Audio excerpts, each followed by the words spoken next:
प्राणाश्च मे पशव आरण्याश्च यज्ञेन कल्पन्ताम् वित्तम् च मे वित्तिश्च मे भूतम् च मे भूतिश्च मे वस च मे वसतिश्च मे कर्म च मे शक्तिश्च मेऽर्धश्च म एमश्च म इतिश्च मे गतिश्च मे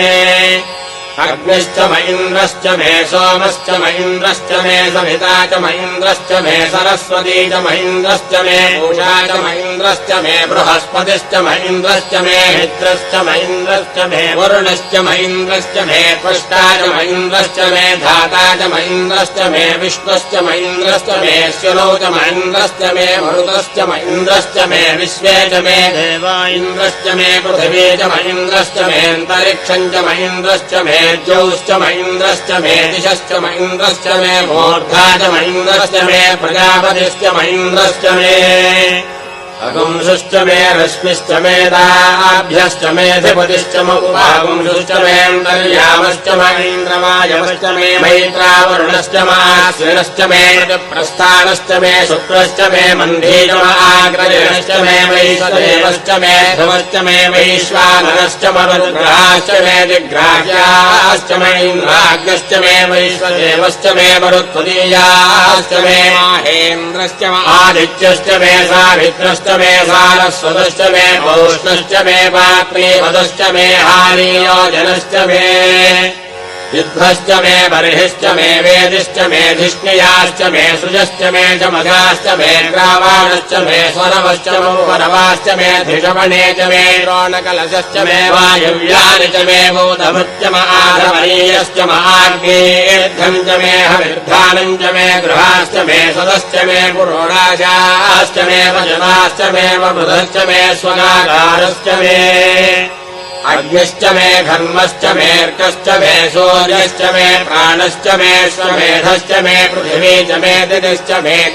मे ज्योश्च मे शक्वरीरङ्गुलयोभिषश्च मे यज्ञेन कल्पन्तामृक् च मे साम च मे सोमश्च मे यजुश्च मे दीक्षा च मे तपश्च मरुतश्च मे व्रतम् च मे होरात्रयोर्वृष्या बृहद्रथन्तरे च मे यज्ञेन कल्पेताम् गर्भाश्च मे वत्साश्च मे त्रियविश्च मे त्रियवी च मे दिच्यवाच्च मे दिच्यौही च मे पञ्चाविश्च मे पञ्चावी च मे त्रिवत्सश्च मे त्रिवत्सा च मे तुर्यवाच्च मे तुर्यौही च मे पष्ठवा च मे पष्टौही च मकुक्षा च मे वशा च मर्षभश्च मे वेहश्च मे लड्वान् च मे धेनुश्च म आयुर्यज्ञेन कल्पताम् प्राणो यज्ञेन कल्पताम् अपानो यज्ञेन कल्पताम् ज्ञानो यज्ञेन कल्पताम् चक्षुर्यज्ञेन कल्पताम् श्रोत्रम् यज्ञेन कल्पताम् मनो यज्ञेन कल्पताम् वाग्यज्ञेन कल्पताम् आत्मा यज्ञेन कल्पताम् यज्ञो यज्ञेन कल्पताम्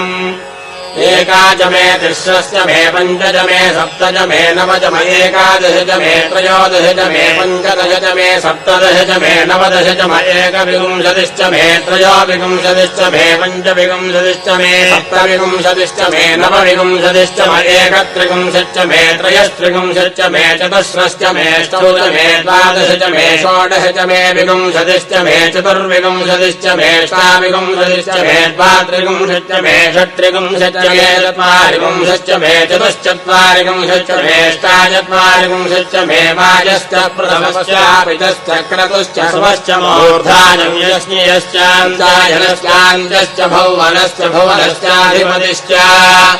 विरादेवहोर्मनर्यज्ञनेर्बृहस्पतिरुक्थामदानिहिंसिषद्विश्वे देवास्वोग्रवाजः पृथिविमानमाहिंसेर्मधुमनिष्ये मधुजनिष्ये मधुवक्ष्यामि मधुमदिष्यामि मधुमतेम् देवेभ्यो वाचमुद्यासकम् शुश्रूषेण्याम् मनुष्येभ्यः सम्मा देवावन्तु शोभायै पितरो नमदन्तो ॐ शान्तिः शान्तिः शान्तिः ॐ तच्छञ्जोरावृणीमहे गातुम् यज्ञाय गातुम् यज्ञपतये दैवी स्वस्तिरस्तु नः स्वस्तिर्मानुषेभ्यः ऊर्ध्वम् जिगातु भेषजम् शन्नास्तु द्विपदे सञ्जतुष्पदे ॐ शान्तिः शान्तिः शान्तिः सहस्रशीर्षा पुरुषः सहस्राक्षः सहस्रपाद स भूमिम् विश्वतो भूत्वा अर्च्यतिष्ठद्दशाङ्गुलम्